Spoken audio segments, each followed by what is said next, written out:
신명기서 강의 19번째 시간을 갖겠습니다. 오늘 말씀의 제목은 신자가 취할 삶의 원천입니다. 지금 우리는 제2세대 이스라엘 백성이 요단을 건너 가나안 땅으로 들어가기 직전 1세대 지도자였던 모세로부터 하나님과 이스라엘 백성 사이에 체결한 언약, 은총의 언약을 다시 갱신하는 장면을 목격하고 있습니다. 한번 체결한 언약은 영원한 것인데 왜 다시 갱신을 통하여 언약을 새롭게 하는가 하면 광야 1세대 이스라엘 백성들이 이 언약을 지키는 일에 실패했기 때문입니다. 오히려 여호와 하나님은 그 언약을 지키는 일에 성실하셨고 신실하셨는데 반대로 이스라엘 백성들은 출애굽 이후 광야를 지나는 그 순간, 그 매 순간 불성실로 일관했다는 것입니다. 그래서 모세는 신명기 7장 8절과 9절에 이렇게 증거합니다. 여호와께서 다만 너희를 사랑하심으로 말미암아 또는 너희의 조상들에게 하신 맹세를 지키려 하심으로 말미암아 자기의 권능의 손으로 너희를 인도하여 내시되 너희를 그 종되었던 집에서 애굽 왕 바로의 손에서 속량하셨나니 그런즉 너는 알라 오직 네 하나님 여호와는 하나님이시요 신실하신 하나님이시라. 우리가 지난 강의 말씀에서도 확인했던 바와 같이 하나님은 언약 앞에 언제나 신실하신 성실하신 하나님이셨습니다. 그런데 문제는 불성실한 이스라엘이 문제였던 것입니다. 하지만 하나님께서는 이 불성실한 이스라엘 백성들을 다 진멸하실 수 없었기에 제2세대 이스라엘 백성들을 다시 구별하셔서 구속의 사역을 행하여 가십니다. 그런데 하나님 쪽에서의 고민은 여전히 가시질 않습니다. 이스라엘 백성이 가나안 족속과 직접 마주했을 때 찾아오는 그 두려움이 문제였던 것입니다. 그래서 하나님이 이렇게 자신의 심정을 표출하십니다. 신명기 7장 17절에 이렇게 말씀하십니다. 내가 혹시 심중에 이르기를 이 민족들이 나보다 많으니 내가 어찌 그를 쫓아낼 수 있으리요. 여러분, 이 두려움은 그 전 세대 1세대 이스라엘 백성들도 경험했던 부정적인 감정입니다. 민수기 13장 31절 이하에 이렇게 기록되어 있습니다. 그와 함께 올라갔던 사람들은 이르되 우리는 능히 올라가서 그 백성을 치지 못하리라. 그들은 우리보다 강하니라 하고 이스라엘 자손 앞에서 그 정탐한 땅을 악평하여 이르되 우리가 두루 다니며 정탐한 땅은 그 거주민을 삼키는 땅이요 거기서 본 모든 백성은 신장이 장대한 자들이며 거기서 네피림 후손인 아낙 자손의 거인들을 보았나니 우리는 스스로 보기에도 메뚜기 같으니 그들이 보기에도 그와 같았을 것이니라. 이미 40년 전 1세대 이스라엘 백성들이 느꼈던 두려움이 지금 제2세대 이스라엘 백성들도 동일하게 느끼고 있는 겁니다. 한 세대가 지났음에도 불구하고 여전히 이 부정적인 감정은 잔존하고 있습니다. 자, 여기에 대해서 하나님이 어떻게 반응하십니까? 신명기 7장 18절 19절에 이렇게 말씀하십니다. 그들을 두려워하지 말고 네 하나님 여호와께서 바로와 온 애굽에 행하신 것을 잘 기억하되 네 하나님 여호와께서 너를 인도하여 내실 때에 네가 본 큰 시험과 이적과 기사와 강한 손과 편팔을 기억하라. 네 하나님 여호와께서 네가 두려워하는 모든 민족에게 그와 같이 행하실 것이요. 그들을 두려워하지 말고 여호와 하나님께서 바로와 애굽에 행하신 일을 잘 기억하라고 말씀하십니다. 다시 신명기 7장 19절 하반절을 보면 이렇게 말씀하지 않습니까? 네가 본 큰 시험과 이적과 기사와 강한 손과 편팔을 기억하라. 네 하나님 여호와께서 네가 두려워하는 모든 민족에게 그와 같이 행하실 것이요.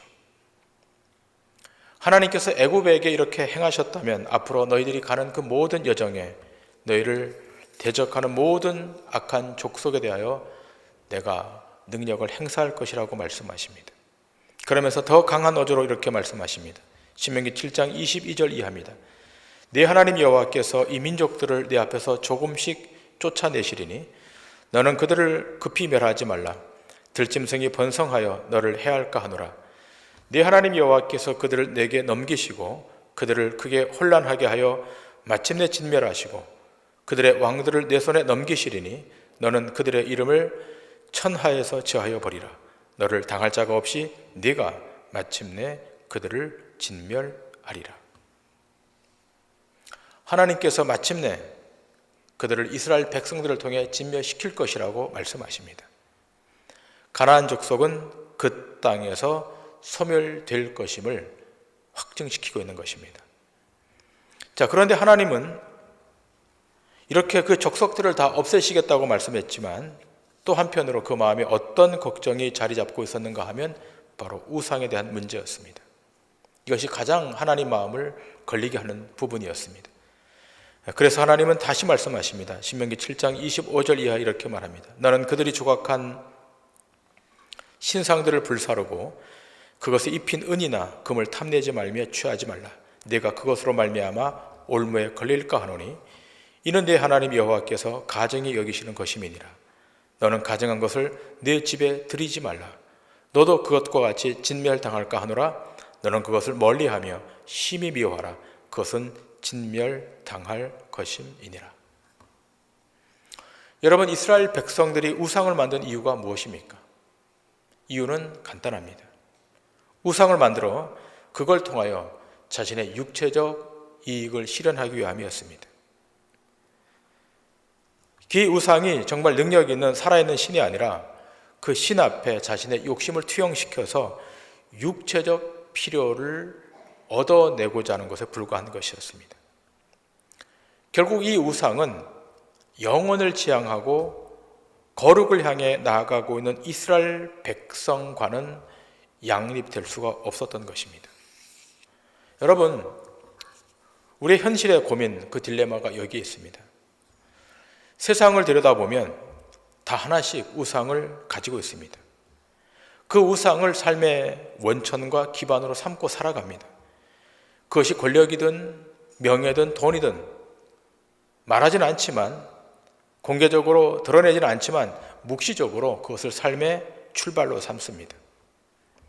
그러나 오늘 본문에 하나님은 2세대 이스라엘 백성들에게 어떻게 말씀하고 계십니까? 오늘 본문 8장 1절을 보면 하나님은 양보하지 않으시고 이렇게 말씀하십니다. 내가 오늘 명하는 모든 명령을 너희는 지켜 행하라.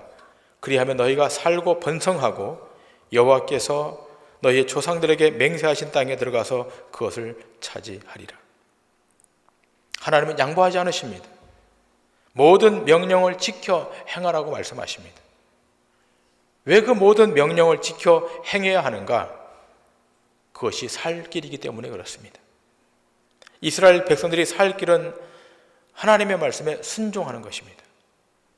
그것이 영원토록 생존하는 길이고 또한 영원토록 번성하는 길이고 또한 가나안을 얻는 길입니다.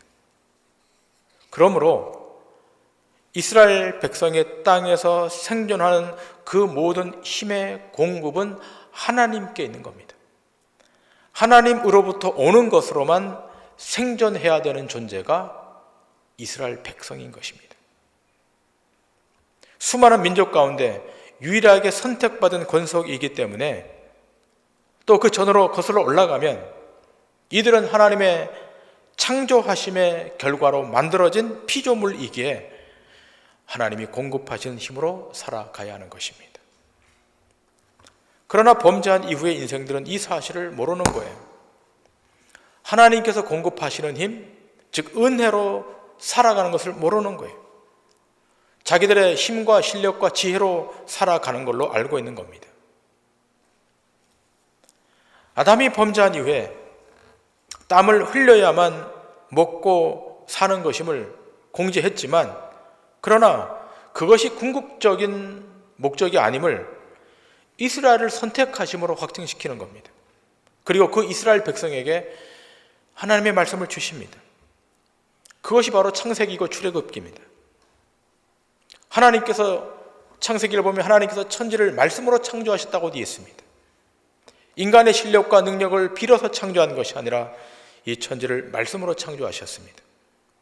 그러므로 이 온 천지가 유지되는 것은 하나님의 말씀의 능력에 기인하는 것입니다. 인간이 범죄하고 난 이후라도 지금까지 계속해서 이 천지의 규례가 뒤틀리지 않고 일정하게 유지되어 가는 것은 하나님께서 선대들에게 하셨던 언약, 특별히 노아의 언약에 기초하고 있는 것입니다. 창세기 8장 22절에 하나님은 노아에게 이렇게 말씀하십니다. 땅이 있을 동안에는 심음과 거둠과 추위와 더위와 여름과 겨울과 낮과 밤이 쉬지 아니하리라. 땅이 있을 동안에는, 땅이 존재하는 동안에는 심음과 거둠과 추위와 더위와 여름과 겨울과 낮과 밤이 깨어지지 않고 그대로 유지될 것이라고 말씀하고 있습니다.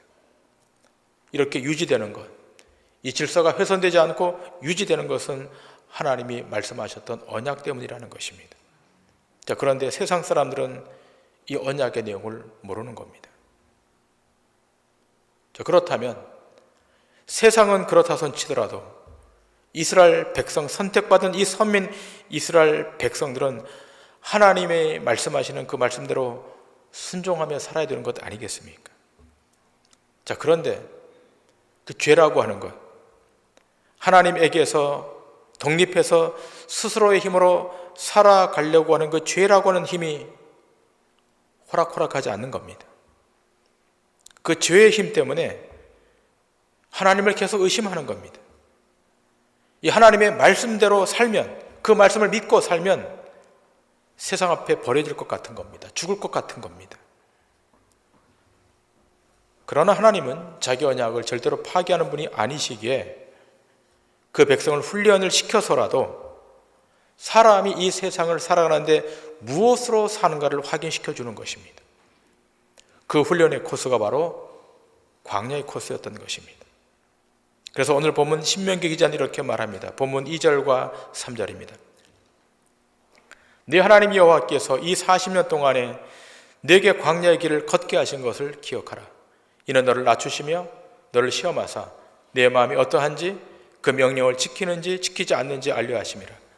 너를 낮추시며 너를 줄이게 하시며 또 너도 알지 못하며 네 조상들도 알지 못하던 만나를 네게 먹이신 것은 사람이 떡으로만 사는 것이 아니요 여호와의 입에서 나오는 모든 말씀으로 사는 줄을 네가 알게 하려 하심이니라. 기억하라고 말씀합니다. 무엇을 기억해야 되는 것입니까? 광야 40년을 기억하라는 겁니다. 하나님의 약속의 말씀을 믿지 못하여 가나안에 들어가지 못하고 광야 40년을 보냈던 그 사실을 명확히 기억하라는 겁니다. 그 40년 동안은 이스라엘 백성들을 낮추시고 시험하는 기간이었습니다. 하나님의 명령을 지키는지 못 지키는지를 시험해봤던 시간이었습니다. 그런데 이 시험에 낙제했습니다. 평일에는 일용할 양식만 거두라고 했는데 그 이상을 거두었습니다. 다음날 보니까 그 만나가 다 썩어 있습니다. 안식일에는 거두러 가지 말라고 했는데 또 안식일에도 거두러 나갔다가 허탕을 치고 말았습니다.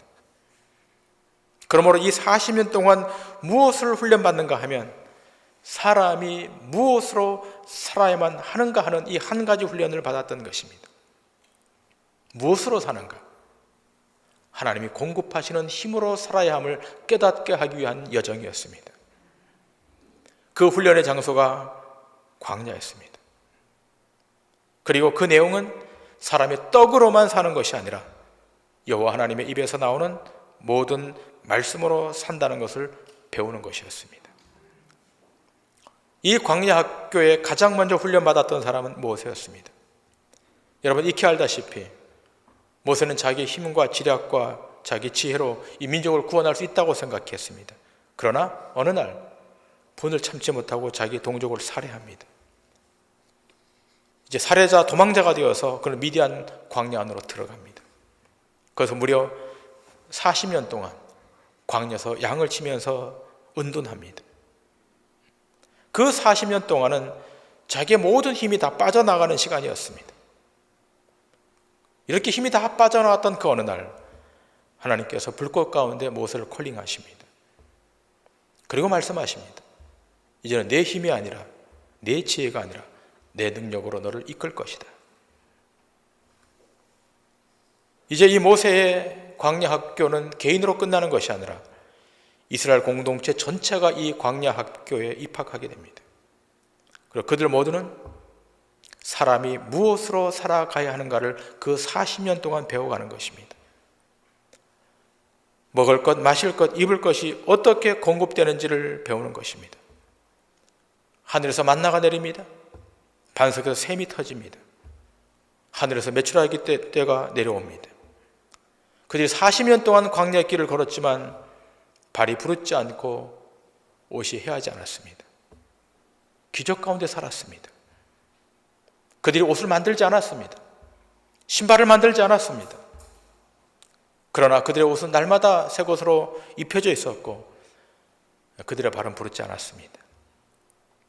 그 모든 것이 다 하나님의 공급하심으로 되어간다는 것을 그들은 깨닫게 된 것입니다. 오늘 본문 5절 6절은 이렇게 말합니다. 너는 사람이 그 아들을 징계함 같이 네 하나님 여호와께서 너를 징계하시는 줄 마음에 생각하고 네 하나님 여호와의 명령을 지켜 그의 길을 따라가며 그를 경외할지니라. 너희가 내 말에 순종하지 아니할 때 나는 너희를 징계하겠다는 겁니다. 근데 그 징계는 파멸을 위한 징계가 아니라 하나님의 하나님 자녀됨을 위한 징계라고 말씀하고 있습니다. 그래서 오늘 본문에 뭐라고 되어 있습니까? 아들을 징계함 같이 내가 징계하겠다는 것입니다. 여러분, 광야에 수많은 징계가 있었습니다. 이 고기에 대하여 탐욕을 부리자 그들은 하나님으로부터 징계를 받습니다. 메추라기 떼를 먹고서도 죽은 자들의 무덤이 기브롯 핫다 아와라는 욕망의 무덤을 만드는 그 자리까지 갑니다. 길에 대한 불평으로 불뱀이 나와서 그들이 죽어나갑니다. 음행으로 인해서 수천 명이 연병에 죽어나갑니다. 그럼에도 불구하고 하나님께서 이스라엘 백성들을 유지시켰던 것은 그들을 하나님의 자녀로 온전케 만드시기 위한 과정이었던 것입니다. 그래서 히브리서 기자도 이렇게 말합니다. 히브리서 12장 6절 이하입니다. 주께서 그 사랑하시는 자를 징계하시고 그가 받아들이시는 아들마다 채찍질 하심이라 하였으니 너희가 참음은 징계를 받기 위함이라 하나님이 아들과 같이 너희를 대우하시나니 어찌 아버지가 징계하지 않는 아들이 있으리요. 징계는 다 받는 것이오늘 너희에게 없으면 사생자요 친아들이 아니니라. 하나님의 징계가 어떤 징계입니까? 파멸을 가중시키는 징계가 아니라 아들을 아들답게 하는 징계라는 것입니다. 징계는 다 받을 수 있다는 겁니다. 만일 이 징계가 없다면 사생자의 친아들이 아니라는 것입니다. 그렇잖아요? 여러분의 자녀에게 대해서 여러분이 징계하지 옆집에 있는 자녀에 대해서 징계하는 사람이 있습니까? 하나님이 이스라엘 백성을 징계했던 것은 그들이 하나님의 자녀였기 때문인 것입니다. 그런 징계를 통해서 이스라엘 백성들은 자신들이 하나님의 백성, 하나님의 권속임을 자각하고 그 명령을 지키고 그 도를 행하여 하나님을 경외했어야 되는 것입니다. 이렇게 경외할 때 어떤 결과가 주어진다고 말씀하고 있습니까? 본문 7절 이하에 이렇게 말씀하고 있지 않습니까? 내 하나님 여호와께서 너를 아름다운 땅에 이르게 하시나니 그곳은 골짜기든지 산지든지 시내와 분천과 샘이 흐르고 밀과 보리의 소산지요 포도와 무화과와 석류와 감람나무와 꿀의 소산지라. 내가 먹을 것에 모자람이 없고 내게 아무 부족함이 없는 땅이며 그 땅의 돌은 철이요 산에서는 동을 캘 것이라. 내가 먹어서 배부르고 네 하나님 여호와께서 옥토를 내게 주셨으므로 말미암아 그를 찬송하리라. 너희가 하나님의 백성, 하나님의 권속임을 자각하고 그 명령을 지키고 도를 행하여 하나님을 경외하면, 그렇게 하면 약속의 땅에 이를 것이라는 것입니다. 이 약속의 땅 가나안은 광야와 비교하면 그야말로 젖과 꿀이 흐르는 땅입니다. 아름다운 땅입니다. 골짜기나 산지에 분천과 샘이 흐릅니다. 밀과 보리가 소출됩니다. 포도와 무화과와 석류와 감람나무의 나무들이 날마다 풍성합니다. 먹는 식물에 결핍함이 없고 아무 부족함이 없고 그 땅의 돌에서 철과 동을 캘 것이라고 말씀합니다. 그리고 너희가 그 땅에 들어가 배부르게 될 때에 네 하나님 여호와를 찬양케 될 것이라고 말씀합니다. 그런데 그 찬양의 내용이 무엇입니까? 그 모든 것이 다 하나님의 은혜로 주어진 것임을 알고 찬송하게 된다는 것입니다. 모든 것이 하나님의 은혜, 모든 것이 하나님의 공급하심의 힘으로 된다는 것을 알게 되므로 찬송하게 될 것이라는 것입니다. 그런데 이스라엘 백성들이 그것을 하나님의 은혜로 여긴 것입니까? 여기지 못했습니다. 그 생각을 못한 겁니다. 여러분, 시편 기자는 이렇게 일찍 이렇게 이야기합니다. 시편 104편 1절부터 15절, 24절부터 30절의 말씀, 좀 본문이 깁니다만 두 단락을 끊어서 제가 봉독하겠습니다.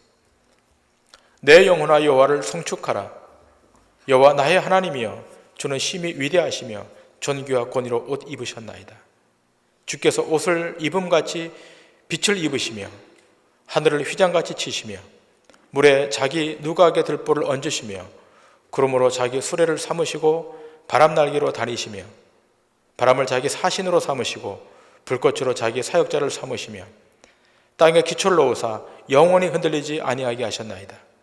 옷으로 덮음같이 주께서 땅을 깊은 바다로 덮으시매 물이 산들 위로 솟아올랐으나 주께서 꾸짖으시니 물은 도망하며 주의 우레소리로 말미암아 빨리 가며 주께서 그들을 위하여 정하여 주신 곳으로 흘러갔고 산은 오르고 골짜기는 내려갔나이다. 주께서 물의 경계를 정하여 넘치지 못하게 하시며 다시 돌아와 땅을 덮지 못하게 하셨나이다.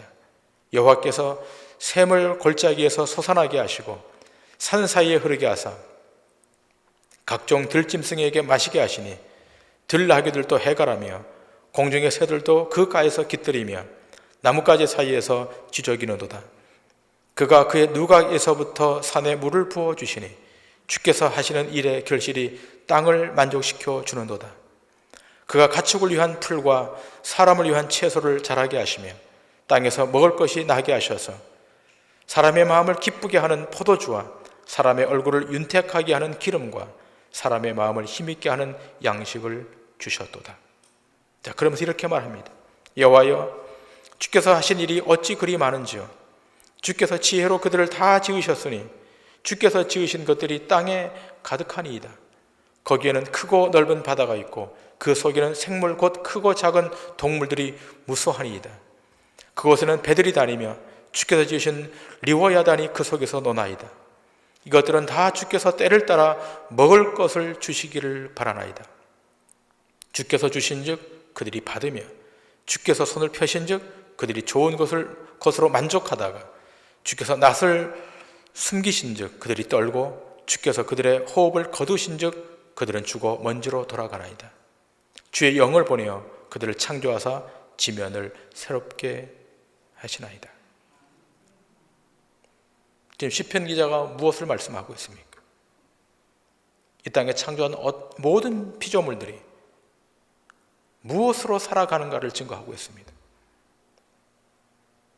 산의 짐승들과 공중의 새들과 물속의 물고기까지 지금 무엇으로 산다고 증거하고 있습니까?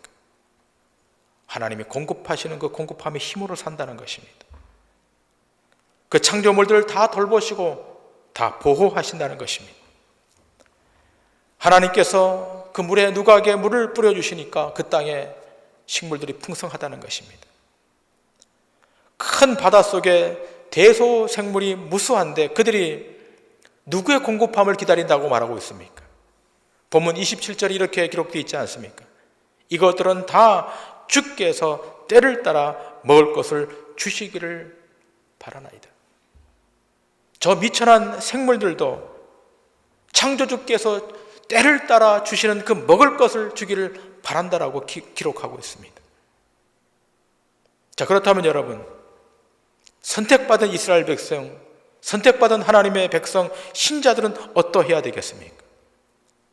저 하찮은 생물들이 때를 따라 주시는 그 하나님의 창조주의 손길을 요구하고 있다면 오늘을 살아가는 우리 신자들은 어떠해야 되겠습니까?